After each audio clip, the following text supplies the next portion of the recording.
Good day, ladies and gentlemen. Welcome to the Loyal Sons podcast.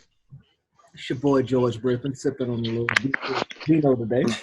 Here with my boys Aaron Duncan, Stephen Frederick, and the always controversial Denzel Johnson. Denzel's no longer a Knicks fan. If you missed the last episode, go back and check the last episode. Denzel denounced his Knicks loyalty, you know, to the world. So that's a big thing. We'll see how long that lasts. Yes, It's not like he had any. It's not like he was going to have anything to cheer for the playoffs because they weren't made.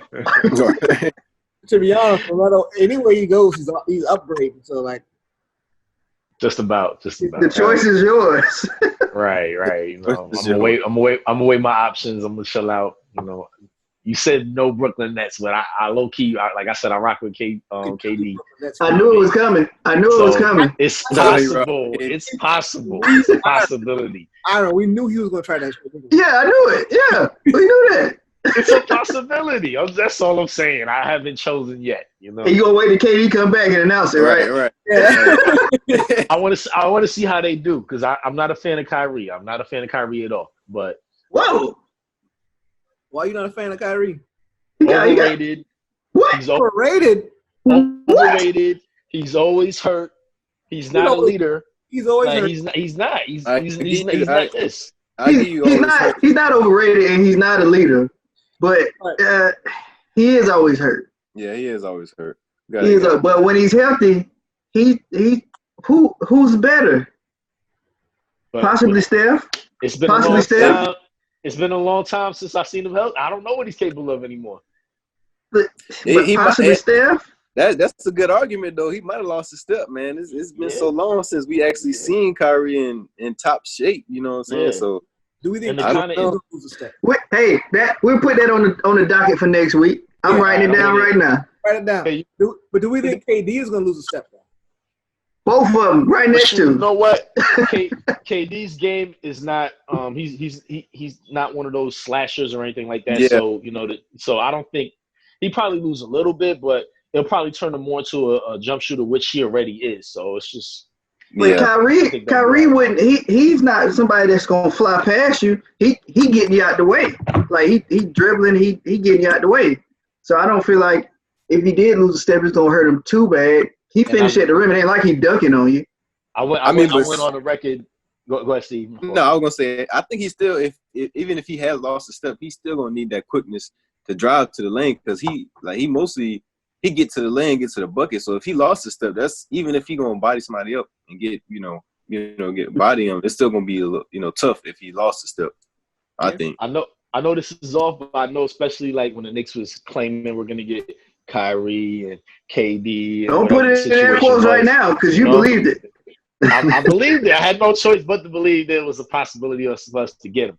But I went on the record saying that getting Kyrie would have been a waste. I felt like Kemba would have been the better player. And watching what Kemba did, how he just gelled in Boston, he did say that. Gelled with Boston and made them a better team, I feel like he would have been a better fit. Jason Tatum, the great Dookie, is making them jail in Boston. I was on your side.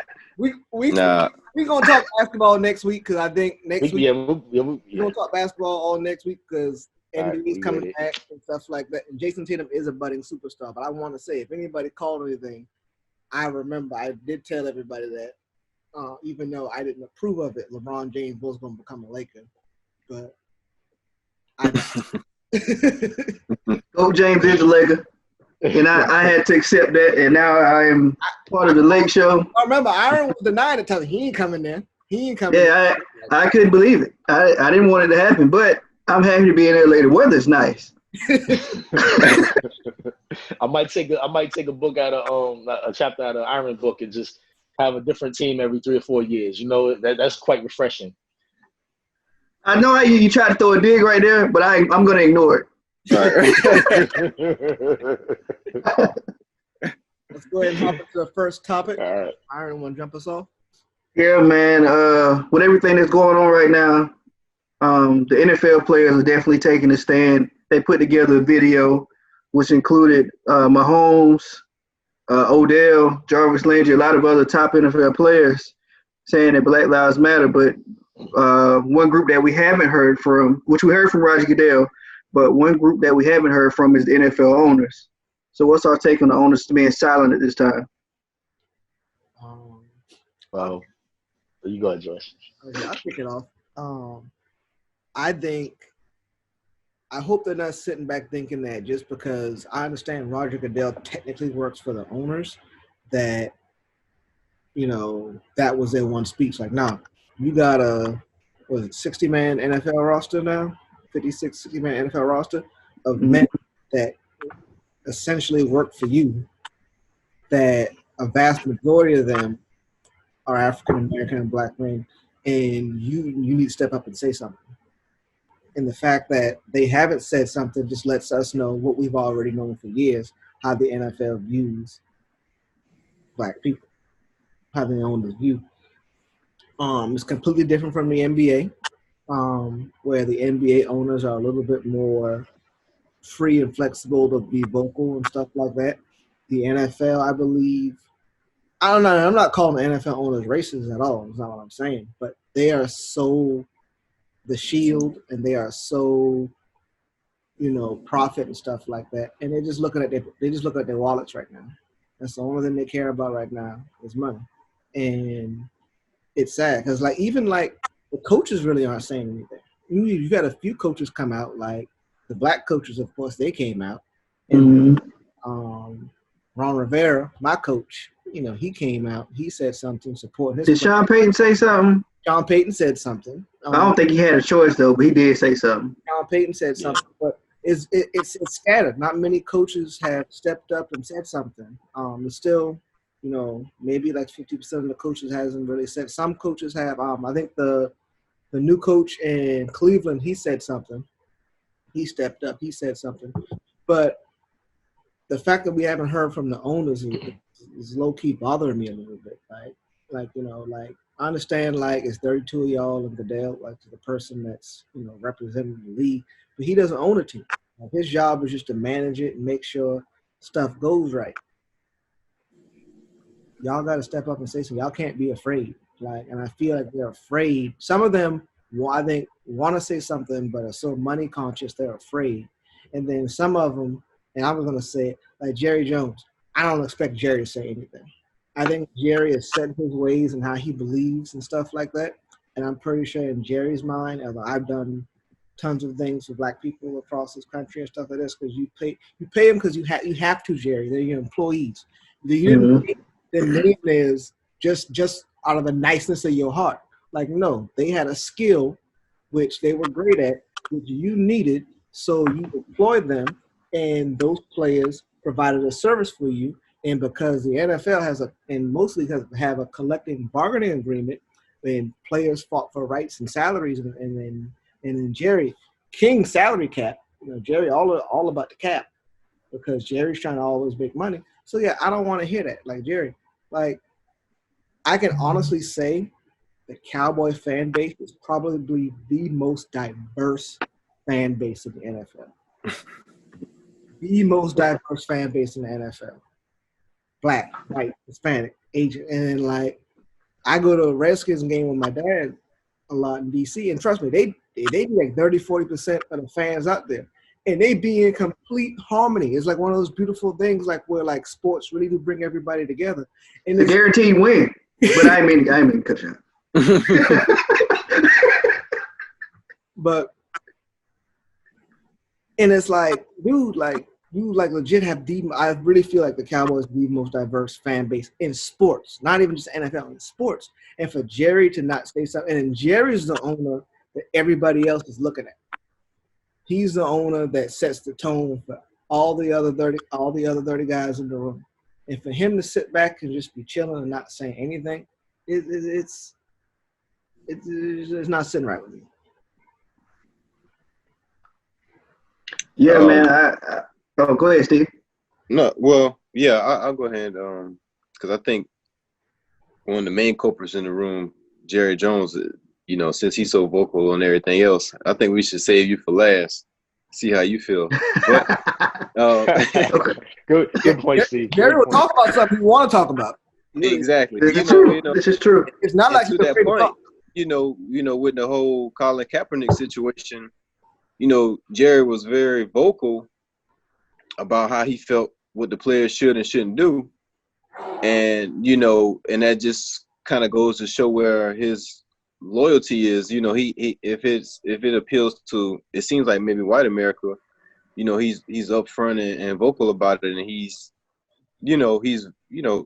very opinionated about it. But now, it's a whole nother issue that maybe he really don't have to support, but maybe he should come out and say something, given the point, like George said earlier, most of his players are black, and he employs a lot of black people who care about this issue. So I think he should say something.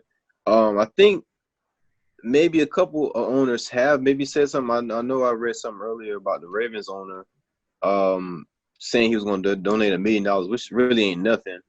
And he was going to decide how to let the players decide how they wanted to use it.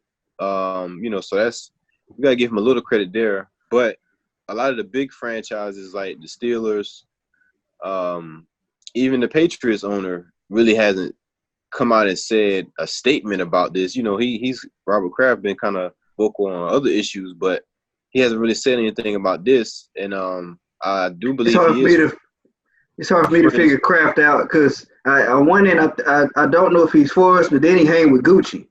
Right. So I'm trying to figure him out. But you know what the big issue is with Kraft. When he did take a limb and stand out especially with Meek Mills, then they caught him on some escort and shit. So it's like, all right, if you're gonna play the role with them, we gonna air out your dirty laundry. I will say, he probably is thinking about the consequences of those actions now. Yeah. While we're recording, fellas, I did see that Robert Kraft and his son did announce that Dexter McCourty, one of their safeties, is doing they gave him a $200,000 donation, and the Krafts do more.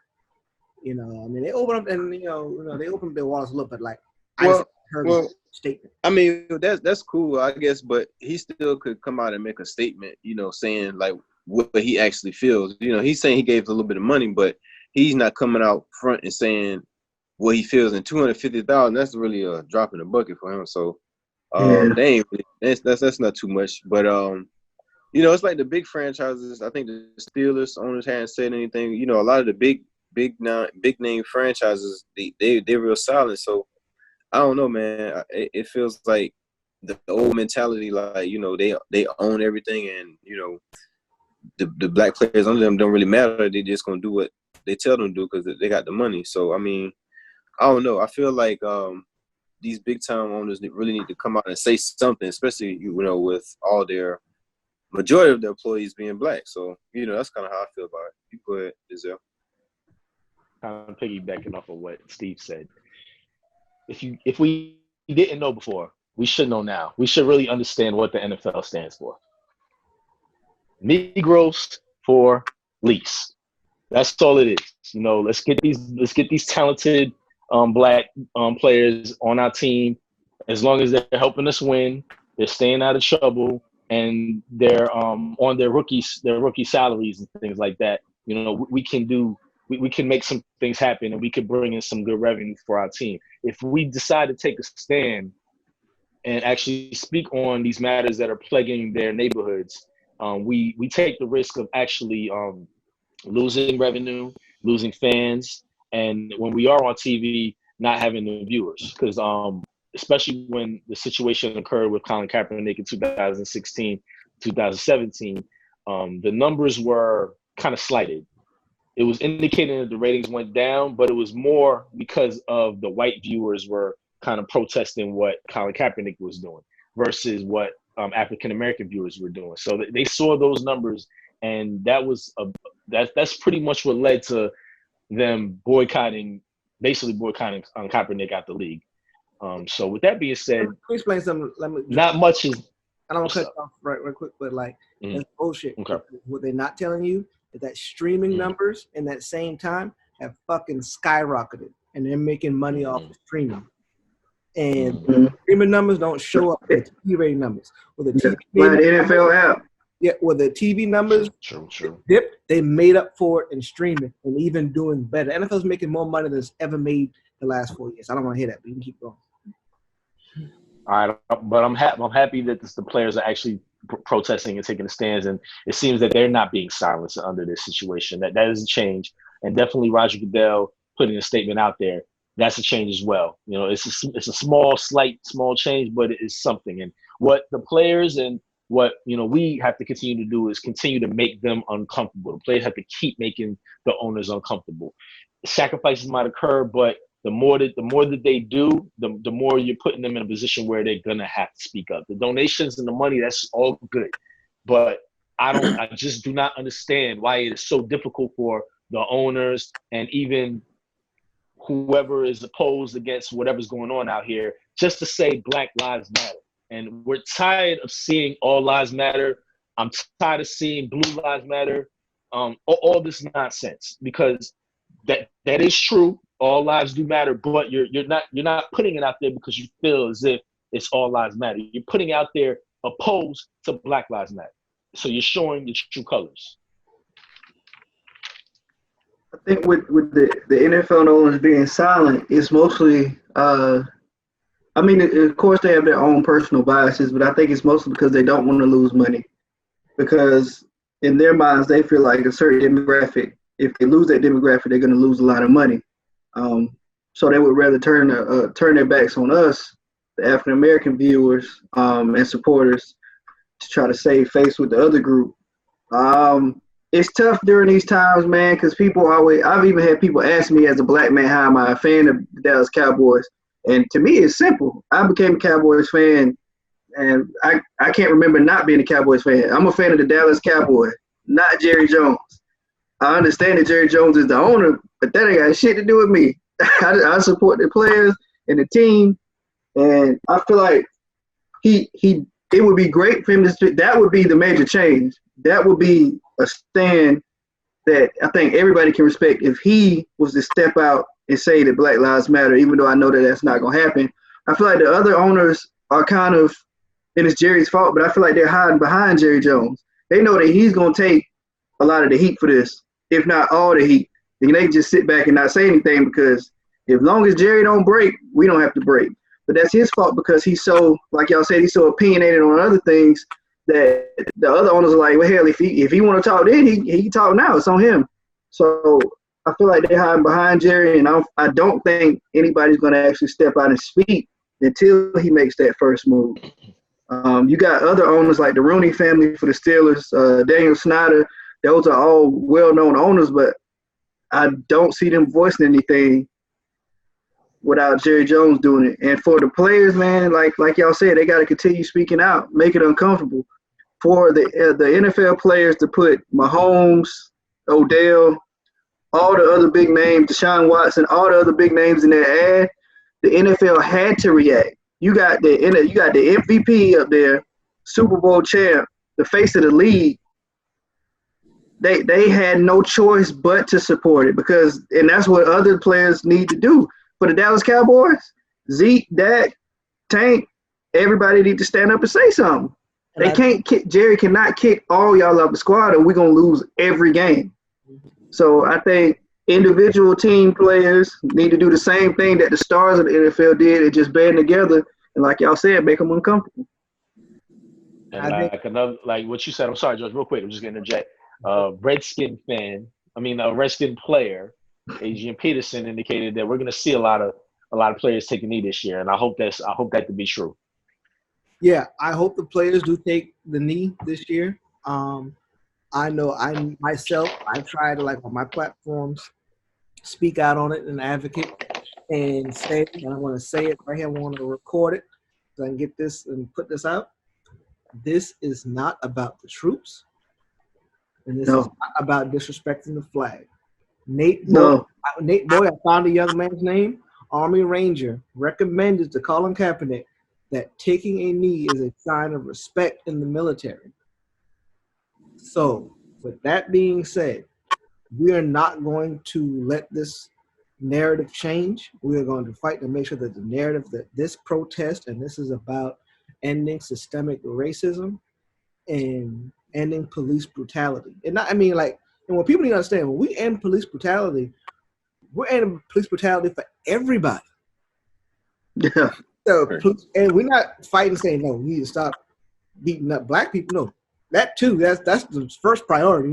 That's step one. Step one. But in the midst of that, you need to stop fucking up everybody. Like it's not just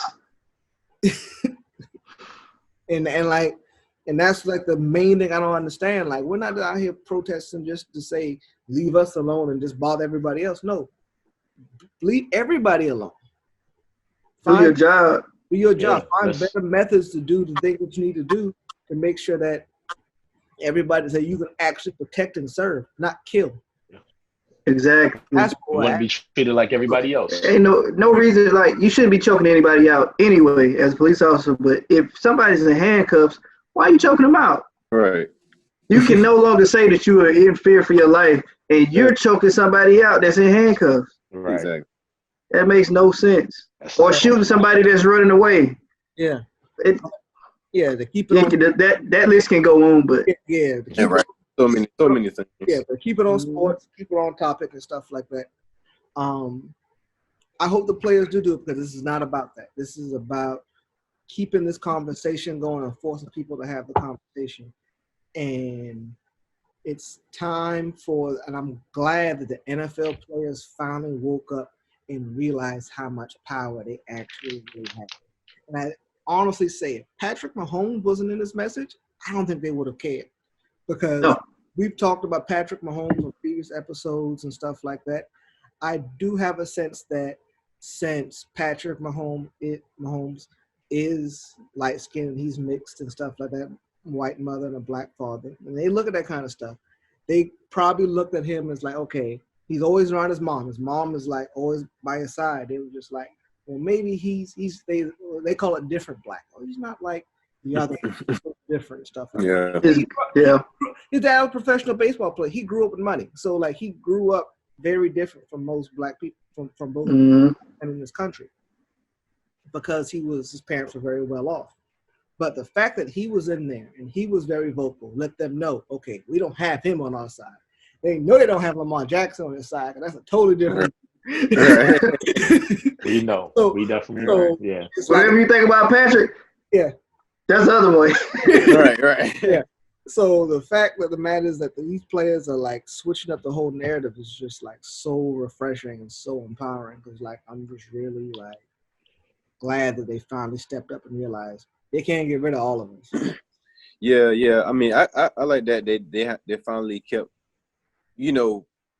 put more pressure on the NFL because, there's always been the NFL players have always been like, well, we don't have as much power as the NBA players, and I kind of felt like they've been using it as an excuse for the longest. So it is good for them to finally step out, and put way more pressure on the NFL because I think they have just as much power.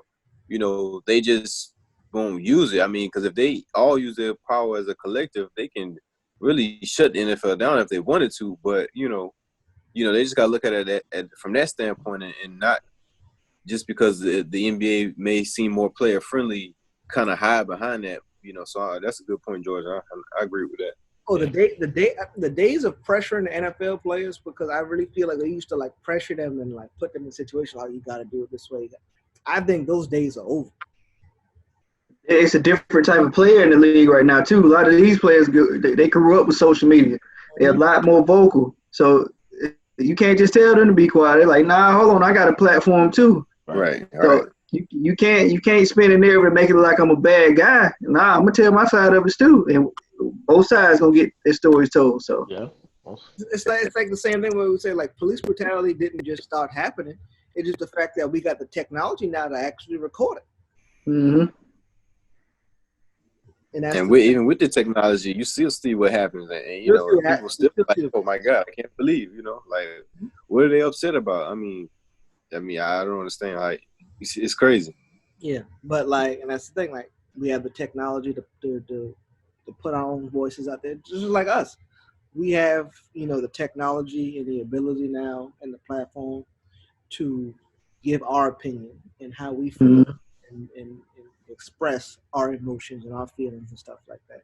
And it's huge. And it's I'm glad I'm living in this time, and I hope that we're doing the right things to set the next generation up and make things better. That's all we can hope for. and I think we're on the right track. We just got to keep it up, fellas. Just keep it up. Oh yeah. Yeah.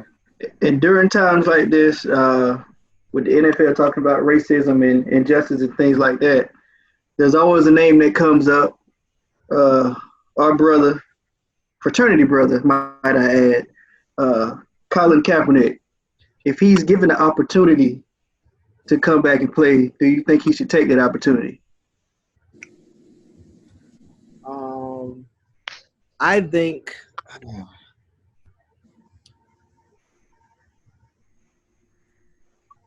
at first I said, hell no. Don't let them get in like an escape out of this. Because I feel NFL, how they handled the whole Collins situation was dead wrong. And I put it back on some of the players. Like, I don't think the players supported him enough. But the way they dragged that man through the mud, and like to see how things are going on right now, and it's heartbreaking because like dude was peacefully trying to have this conversation, and then y'all tried to do the whole hide behind the flag and make the racism, the new racism is hidden in patriotism. Mm-hmm. Acting like this was about disrespecting the flag, ignoring the fact that Nate Boyer told him to take the knee was public knowledge then. It's not like something like we just finding this out now. Like, no, we knew back then, like, Colin, and he told him, like, this is why I'm doing this. Like, it was a great cause. And I'm glad it's military men stepping out and, doing the thing and saying, I'm here for, Cam, and, we fight for his right to protest and stuff like that. And for the NFL to do what they did, and it was all about money. Like, I sent you guys a meme the other day from the Bears. It was like, do you feel that Colin Kaepernick was blackballed? The year that, his first year he was a free agent, his response was, we signed Mike Glennon. Like, these guys that were getting, and then people were hard down trying to argue the fact that like Colin's not that good. Like, his last year, did you look at the stats? He only had 2 interceptions his last year. He was starting. Mm-hmm. Mm-hmm. 2 interceptions. Like 12 touchdowns, 2 interceptions. Yeah. That nature. He didn't play the whole season, but yeah.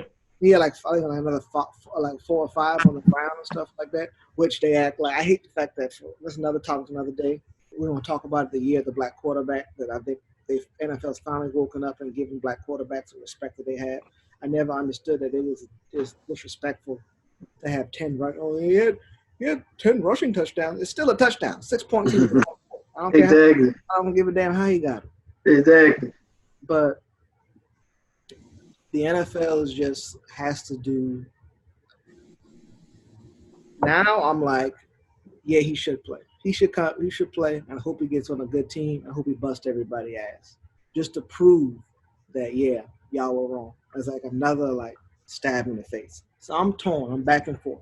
Parts of me saying like, nah, Colin, just do your thing. Keep fighting the fight that you've been fighting, and be he's the Jim Brown, Muhammad Ali of our era. He gave up everything, to make sure that we're having this conversation that we're having right now. So it's tough for me to say, like, do I want to see him go? I mean, I want him to have a genuine opportunity. But the fact that the owners have been silent the last couple of days on this whole issue lets me know they're probably not going to give him a shot to come back. Like, it is what it is. They have too much pride. There's way too much pride, I think, within the owners to, like, actually say something. But we're going to take our quick break, how we normally do. I'm gonna get some more wine, and then Aaron. We're gonna take a quick break. Almost done with my aguanada. Come back, and then we're gonna hear what how everybody else feels about the what a Colin to play if given the opportunity.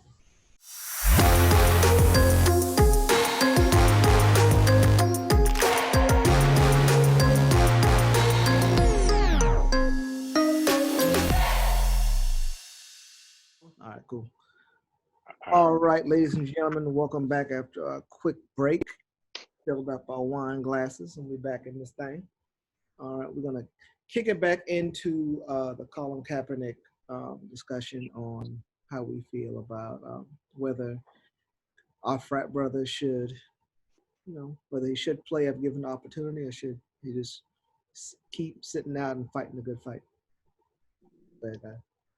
All right, so like George, I was going back and forth with should he play or should he not play, and definitely thoughts of what happened to Ali in 1967 after not being reinstated, not allowing himself to be drafted into the Army.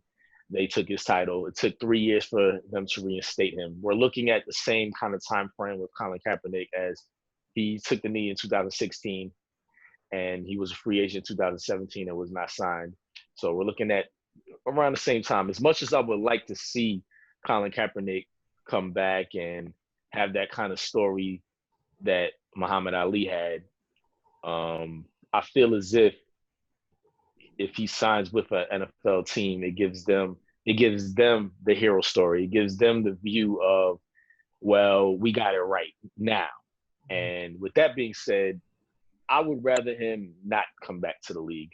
I want to believe at this period in time, he really doesn't need the league anymore. It's really more if he wants to play or not, and which he's shown over the years that he's still very passionate and it's something he wants to do.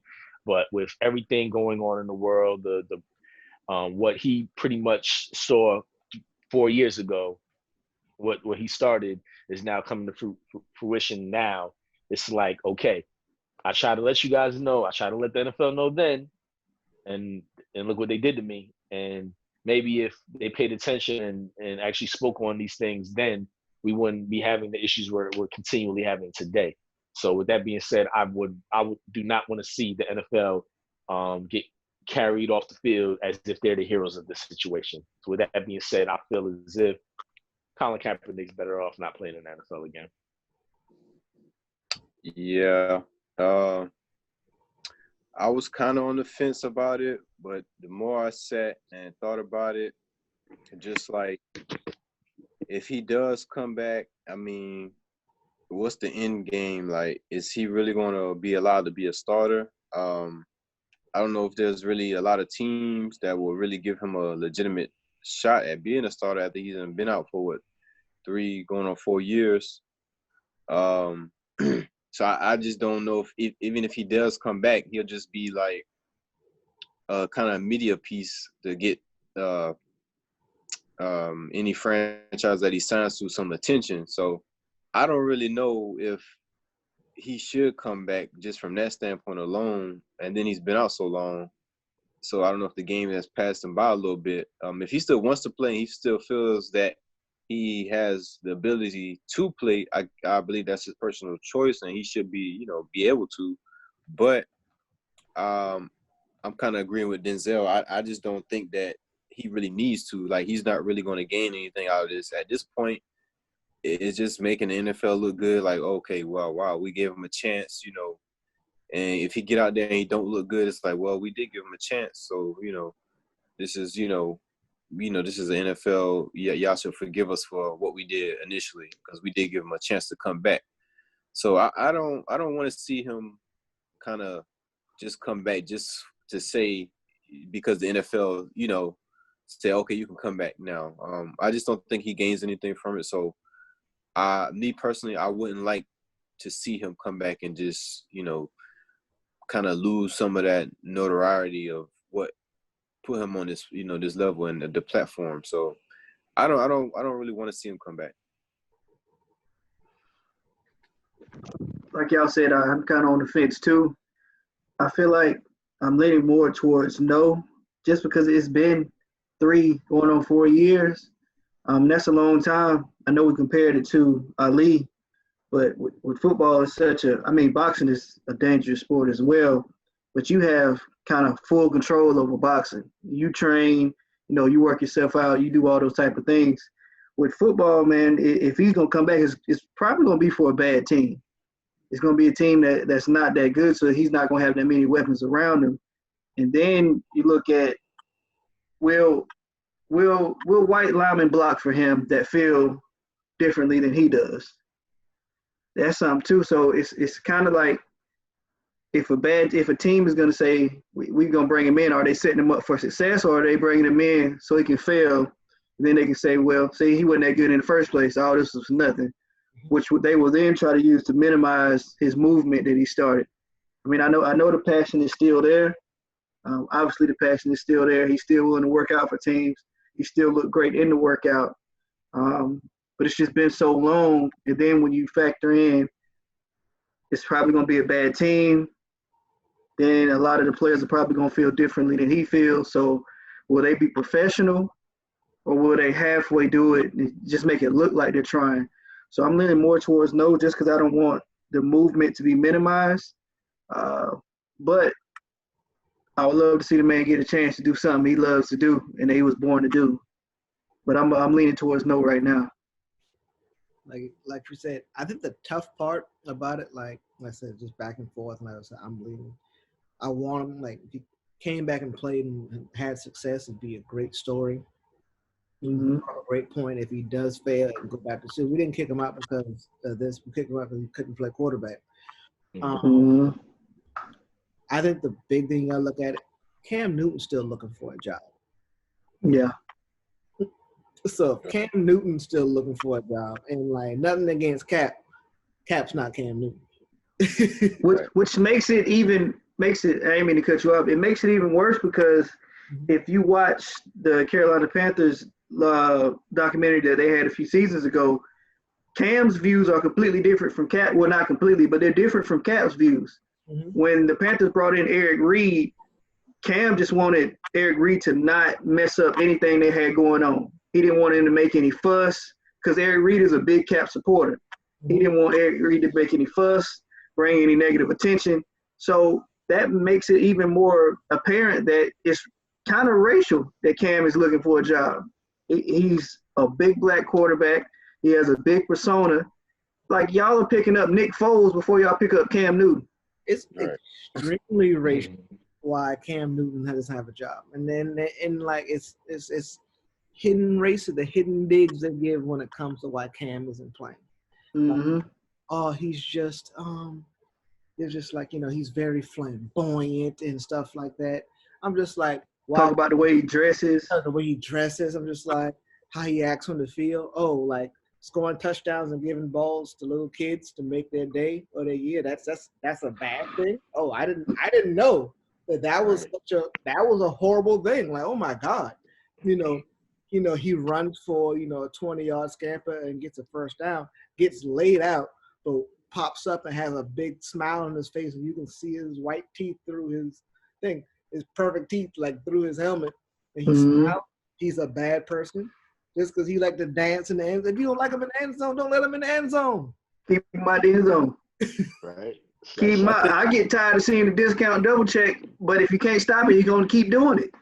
Yeah, man. I think it's really about the control, man. They just can't really control his personality, and I think that's the main thing why he's not in the league, because it's not for lack of talent. And they could say, he may not be healthy right now, but if he's fully healthy, he's better than, probably half of these starting other quarterbacks that's out there. So he should have a job, man. It's just crazy that he doesn't.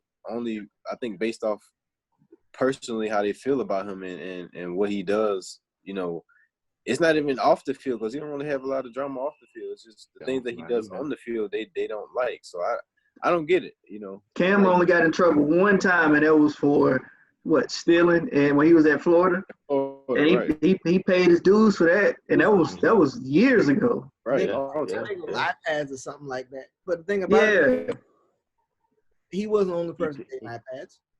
No, he wasn't. He paid his dues. He had to go to a junior college, college. I'm gonna say I'm not bounce back and won a national championship with Auburn. I'm not gonna name sources, but I know people who were close to me that knew people that were on that team. Cam Newton was better than Tim Tebow. Oh yeah, easily. Right. By far. They said Cam Newton was making the starting defense of that Florida team that won a national championship. You got to think about it. There was some studs on that Florida team. That was Carlos Dunlap. Who's Major Wright? Major Wright playing corner. Joe Hayden, I think. Hayden.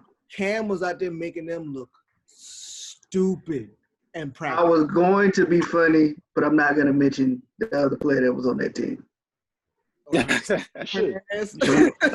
I'm not going to mention Aaron Hernandez. He's not going to get mentioned by me. Oh my god. Hey, but he was a big I can time believe player it, though. though. All He jokes was. aside, big time player. He was. Big-time player, But yeah, I can big-time believe that. Cam Newton had a better arm than Tebow, so I can easily believe that. I mean, they both was big and physical guys, and then it's like he was probably a little bit faster than Tebow and had a better arm. So Pastor had a better arm. The only thing about it, Tebow had just won the Heisman, and he was the guy. Like, I mean, he had the team. He was the leader of the team. You can't really throw no young guy in like just because he got the talent. That's a championship team. Oh, Tim Tebow's the best leader probably they've ever had in college football. Right, exactly. Just from a leadership standpoint, you hold on, wait. I forgot who I was talking to. Never mind, Steve. Your opinion does not count when we're talking about Florida Gators football. I forgot who I was talking to. I mean, but you said I did. I forgot who I was talking to. I didn't say it. I mean, but just from a leadership standpoint, his football ability aside, I mean, he was one of the great leaders in college football. Oh yeah. He won what? He won 2 of them, didn't he? Yeah, 2. Mm-hmm. 2 Tebow championship. No, Chris Leak won the first national championship. Tebow was going to. They played together. He got 2. Tebow got 2. Take that from that young black man. That black man was the starting quarterback. He was a starter. Every game that team. Yeah, Tebow did come off the bench for trick plays and gimmicks. And Tebow led them to national championship. Chris Leak led them to a national championship. Tebow was on the roster. Hey, Chris Leak was good. I forgot about him. He was good. Chris Leak, yeah. He from Charlotte, ain't he? Wasn't he? Yeah, he's from Charlotte. I think he was from Charlotte, yeah. Yeah. Chris Leak was as good as the NFL player as Tim Tebow. Just Tim Tebow got a shot to play quarterback. I think Chris Leak was probably like a Russell Wilson type, but a little bit probably before Russell Wilson. They weren't giving brothers a shot like that. When you a black, they weren't. You gotta hit it out the gate. Mm-hmm. If you're not great your first few games, trust me. You're not getting like how Peyton Manning went. I think like 2 and 4. Like Peyton Manning was terrible his first year in the NFL, and he'll tell you he was terrible. I don't think Troy Aikman won a game this first year, did he? Or he might have won 1. Well, I think the Cowboys won 1 game. Troy Aikman first year. Mm-hmm. Could you imagine if Lamar Jackson went 1-15 this year? Right. Oh, he'd be done. He'd be done. No chance in the league. He'd be out of there. That goes back to our point of when we have these opportunities, we have to succeed right away. Otherwise, there are no other opportunities for us. You gotta be 20. Luckily, the last few African American quarterbacks have hit early, so now they getting a chance. Except I'm hoping for your boy Haskins because he hadn't even gotten a fair shot yet. He hasn't. He hadn't gotten a fair shot yet, but I'm hoping that he can pick it up because in college he was the man. So I know he has the ability to do it. He just needs some. I'm looking at Denzel's face. My God, people got to remember, Joe Haskins is the reason why Joe Burrow went to LSU. Facts. Everybody loves Joe Burrow. Everybody loves Urban Meyer. But Urban Meyer sat in practice and said, yeah, Dwayne Haskins is going to be my starting quarterback. Joe, you back on the bench. And Joe left. And George, we're Miami fans. He's the reason Tate Martell is in Miami. Thank you. He beat out Tate Martell and Joe Burrow for the starting job and produced. So, I mean, he's good. He's no Dak, but he's good. The talent is there. He just needs a coach that actually cares because Jay Gruden didn't want him there. And it was evident. Didn't like the fact. So, it was evident how they coached him. But I feel Ron's going to give him a fair shake. I think Ron's a fair shake guy. And the reason why I know Ron's going to give him a fair shake, I low-key think Ron wanted to sign Cam. But knew I got something potentially really good in this kid. And if I don't give this kid if I sign Cam, this kid will never make it in the NFL. Nah, he won't play anymore. But he definitely, because I don't think Rivera had an issue with Cam. I think that was more so everybody. The media the media makes shit up about Cam. Like I have never heard his teammates say anything bad about Cam. And like Steve, Charlotte, it's like the same time. Right. Like never heard any of his teammates say, "I hate playing with Cam Newton." His teammates like y'all know me. I hate the Panthers, but I never say anything bad about Cam. I just hate the Panthers. They're the real Carolina Panthers now. They're moving the headquarters to Rock Hill. I keep telling people that they're not even gonna practice out here no more. All the people in Spartanburg talking about, yeah, they represent us too. No, they don't. Not no more. They're moving everything to Rock Hill. Exactly. They're not gonna come down here and visit. You're not gonna see them in the mall, in Wild Wings. You ain't gonna see them nowhere else no more unless you go to Charlotte or Rock Hill. Right. It makes sense for them to go to Rock Hill. Spartanburg's so out the way.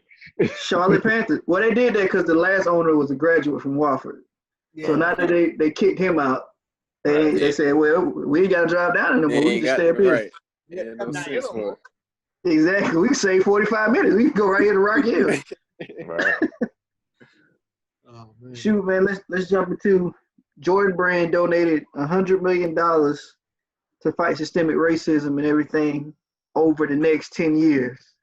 So Michael Jordan is putting his money out there and is backing all the good causes that are going on right now. So how we feel about Jordan Brand putting that money out there for us? I haven't bought a pair of Jordans in about a year. Sign me up. Nah, I think it's a great cause. I think it's hopefully the first of many. Mike's finally in a position now where he's more comfortable within himself. And I think when you go back to the Last Stand documentary, you got to put some merit into it. I really think as a young kid, he was just legitimately all about basketball and making cash. And he wasn't taking the time to fully make himself knowledgeable of issues before he fully dove into it and stuff like that. I think he just wanted to win basketball games. Now that he's just, he's an owner, he owns the Hornets and dabbles in a lot of different things, and my majority holder in the Jordan Brand, still partially owned by Nike. I think he has time to sit back and reflect on the mistakes that he made when he was a young man, and now that he's an adult, can actually stand up and say, hey, this is what I am. I mean, he's Michael Jordan. Like, I think now it's like, he didn't care what his teammates thought about him. I think he gonna give a shit what other people got to say about him. Like, no. And I think it's great that he's making a contribution, and it made other people start. Like, it took, he did that, and Adidas had announced before they were doing 20. Now all of a sudden Adidas doing 100 million. I'm just like, okay. So now like we said earlier, I forgot I think it was the Baltimore Ravens owner. Right. He's giving him. I'm not one to count people's money. I'm not a billionaire by any stretch of the imagination. But yeah, the fact that Michael can come out and say over X amount of period, I'm going to invest this amount of money, shows that he's truly $100 million. I don't give a damn how you stretch it out. Somebody was just like, well, it's over 10 years. I don't give a damn. It's still $100 million. It's $100 million. How many people don't have $100 million? Like, they tripping. Right. Yeah, like people just trying to make stuff up. I think it's huge. I commend Mike. It's bigger than Scotty's contract. I'm sorry. I'm sorry. Very much so. Claps to Mike, man. Happy to him. I'm back on the Jordan wave. I saw the all grape alternates about to be dropping really soon. So, boy, I'll be back in some Jordan wear very soon. Very soon. Right. With that being said, like George brought up the documentary. I believe now is the opportunity where we can see the growth, the maturity, and just him being a Black owner, the responsibility to set that example and be the change.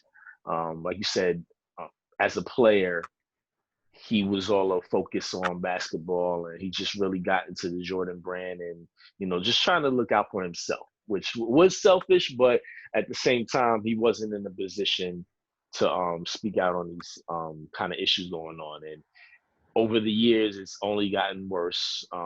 Around that time, I know we spoke about this before, Rodney King, that was kind of in that same era of when he had an opportunity to speak up, but he didn't. And that being almost 30 years ago to now, and we're seeing how explosive things could get. I feel like this is definitely a start. So for other owners to put money up as well, like it helps. And we were joking around saying it's only $100 million. It's $100 million. $1 million is a lot of money, you know. So it's definitely a good start, and I'm happy that he's finally setting that example now. Yeah. I agree. I think that Jordan, as he matured as a person, he kind of looked back on certain situations and maybe wish he kind of probably, did things a little bit differently. And the reason I say that is because he did say, like he want to donate the $100 million, but they don't really have a set plan on, what they want to donate it to. So you can kind of tell that was like an emotional decision. So it just kind of shows that maybe this time around he didn't want to, regret not speaking up when he could and just doing what he could on his standpoint. He not like out there like socially like that. So he, donated money to the cause, and I think that's, one of the best things he probably could have did. So and like I said, $100 million, that's a lot of money over 10 years. That's still $10 million, a year. That's a lot of money. So I think it was a good look for him just to do that. And a lot of people have been comparing, LeBron as far as being the GOAT from social standpoints, and you gotta give LeBron a leg up in that, because he always been kind of vocal, especially right now. Especially right now, just going back on a lot of things. He's been on the forefront of and speaking up on a lot of issues. So I don't think it was no kind of competition between, Jordan and LeBron as far as like who gonna outdo each other. I just think Jordan, really took this as a time where he could kind of go ahead and make his mark and not regret another situation passing him by, So I think it was definitely a good look for him. And Jordan's in a different financial situation from LeBron. I mean, LeBron will do it. Like, I'm not expecting LeBron to come out. LeBron come out and say he give $100 million, I'll be extremely shocked, because LeBron he's still trying to build net wealth into we need people like LeBron to get to that net wealth. So like I get it. Like no matter what LeBron does, I'm not gonna be like, well, Jordan did this. Like, no, I get what he's trying to do. He's trying to build something big. He's done enough. I mean, he got the school going on, he got the film companies going. And he got involved with he's getting involved with a lot of the first time African American voters. Yeah. Mm-hmm. Right. So there's a lot of different avenues he's taking with this. Yeah, so I don't think he should feel ashamed of anything, because he can't, put out that large amount of money like Jordan. I mean, Jordan been doing this for a long time. He got a head start. So his eyes was white. Right. I don't think he should be ashamed at all. Him voicing his, using his voice, that's a big enough, statement for him coming from an athlete of his caliber. So, I don't think he should feel ashamed at all about, especially monetary value, Yeah, I think it was definitely a good look for Jordan Brand. It's just him as a person. It shows that he's definitely aware of his surroundings. And being a team owner, that's a great thing. Shows that you support not only your community, but your players and the city of Charlotte, which is, I think, one of the more progressive black cities that we have out there. So it's definitely a good look for Jordan Brand, man. The fact that they're backing these great causes, and hopefully he just continues to step out more and show his support, because he's one of those iconic figures. When he takes a stand and actually makes a statement pretty much about anything, people are going to listen. So I think he should just continue doing that, and it definitely shows some growth on his end. Yeah, huge growth. I don't want to jump around too much, but I did just get a little ticker on the news. Carolina Panthers announced they're moving They're removing the statue of former owner Jerry Richardson from Bank of America Stadium. As we know, some of you know if you're from the Carolina area, which where we're from, Jerry Richardson was forced to sell the Panthers to Mr. David Tepper, who's the richest owner in the NFL right now, because of some racially charged remarks and sexual. David got more money than Jerry. Oh yeah, David got way more money than Jerry. Wow. Jerry got to go back to work. I'm not gonna lie. David Tepper is playing no games in the city of Charlotte. I see. Dude's building like he said that the facility that they're building, we talked about that they're building in Rock Hill for the Panthers is gonna be better than the Star. Yes. Yeah, man, Jerry got to go back to work. I know the Star ain't over, tear it down. Said it's gonna be better. Start from scratch. He got the people drawing up plans for the new Charlotte Stadium. He already got the land out. He just going.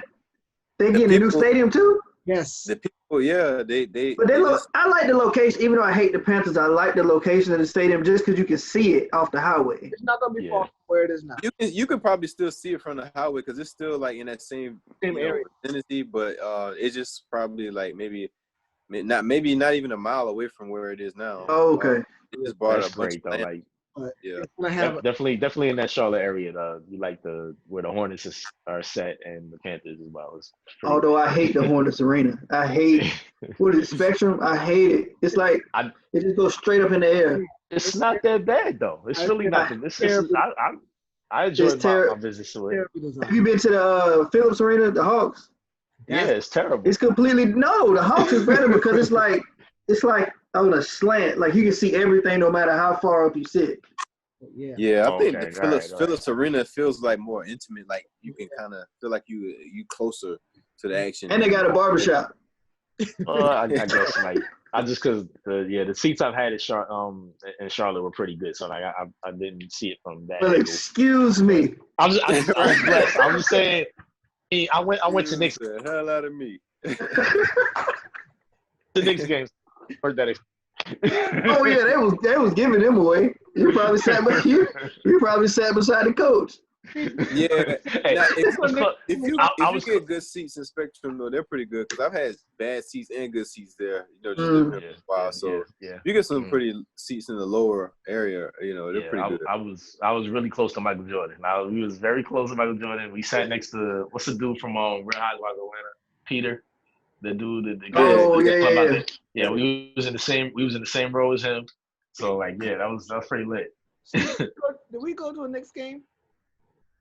I think we did. I don't know if we would. I don't know. We might have. I know I didn't. We bought a couple $10 tickets because I'm not gonna let the Hornets. Right. They be giving tickets away. Exactly. We'd be at work. We'd be at work. Y'all trying to go to this Hornets game? We can get all three of us in for $15. Y'all trying? That was plus popcorn. That's one thing that ain't cheap. That's how they get us. It's not cheap. That's how they get us. We got three of them. We got like three. I think we had to buy 4. It was something real ridiculous. The tickets were like dirt cheap. But then we went in there and bought food and drinks. Then we looked like, damn, they got us. We done spent about $4. Yeah, the food high. Food is definitely high in there. Yeah. I know the tickets have to still be cheap now, especially since they don't have Kemba. Like Rozier's their best player now.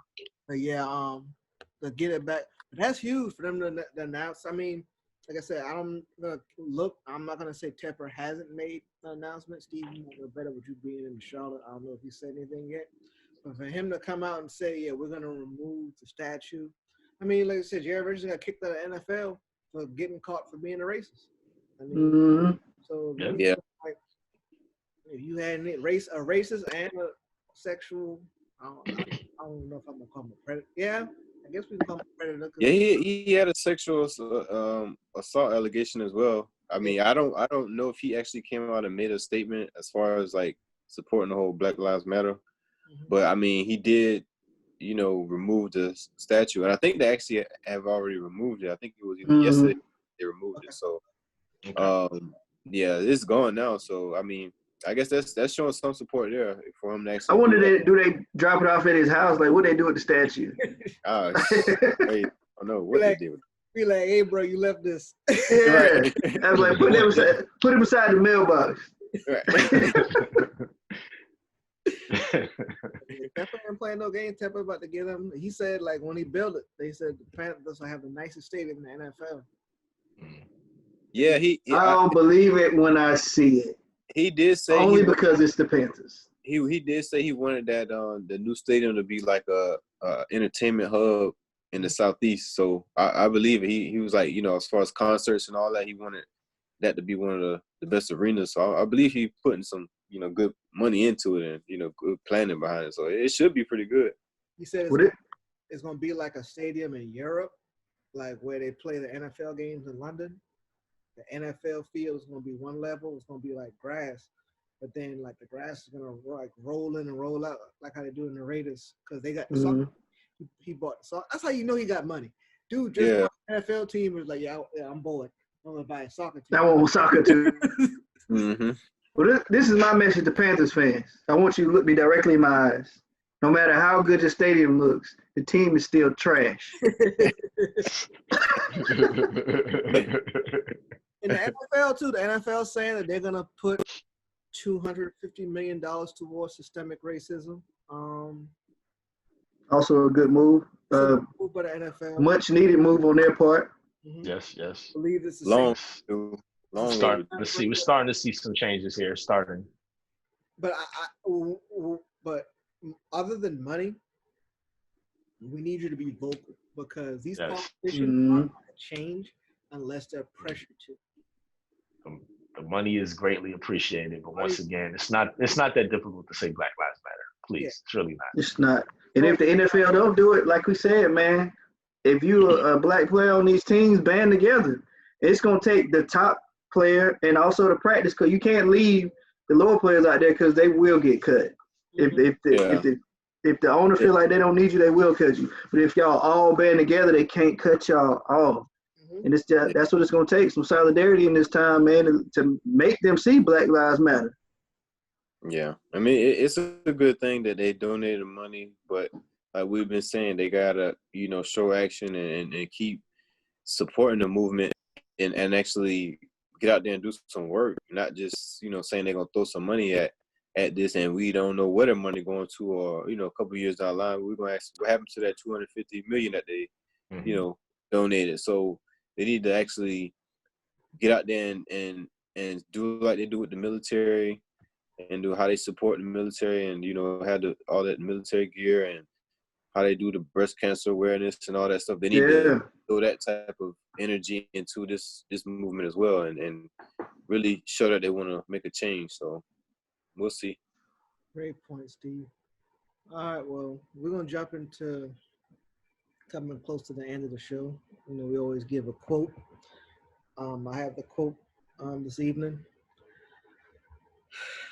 My quote comes from the great Muhammad Ali.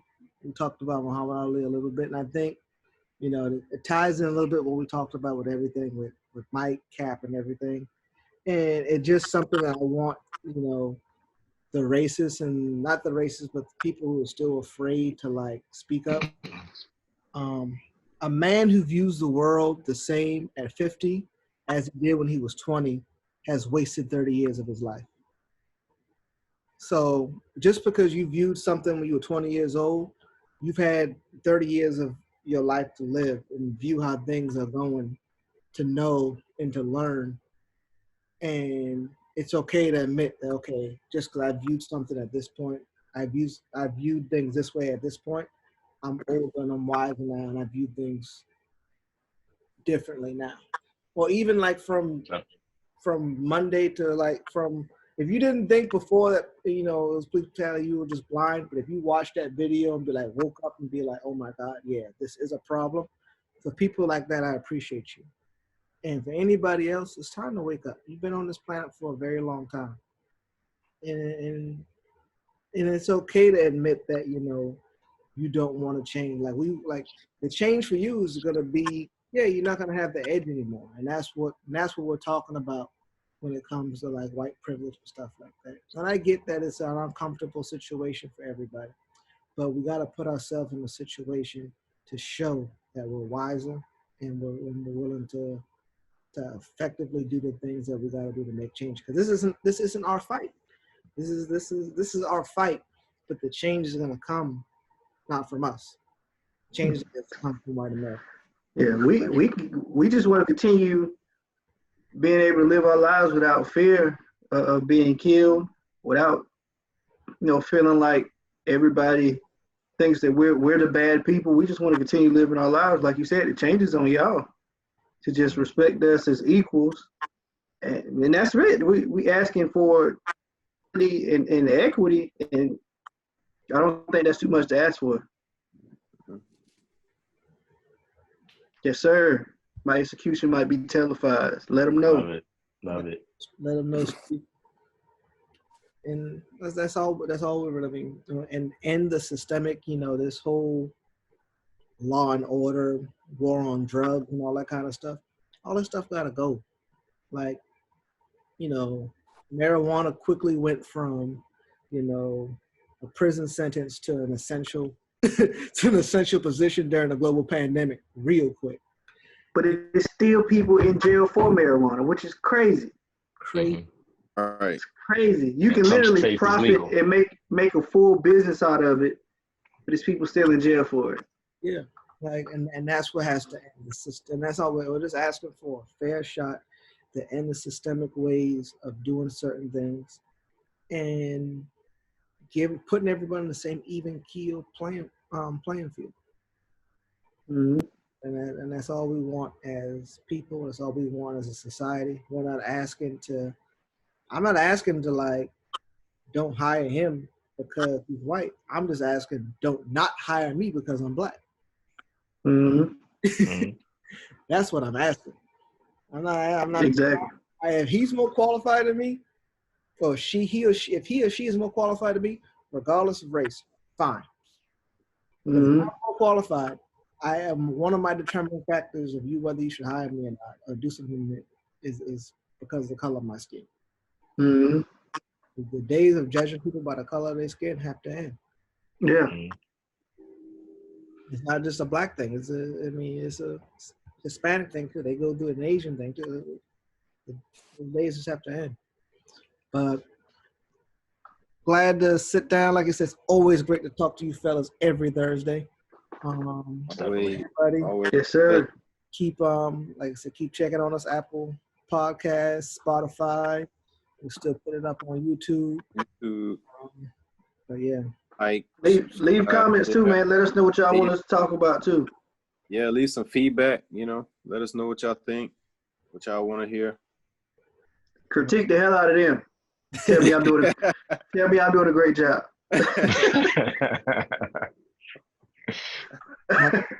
Much love, fellas. Yeah, right, y'all be easy. Easy. Peace out.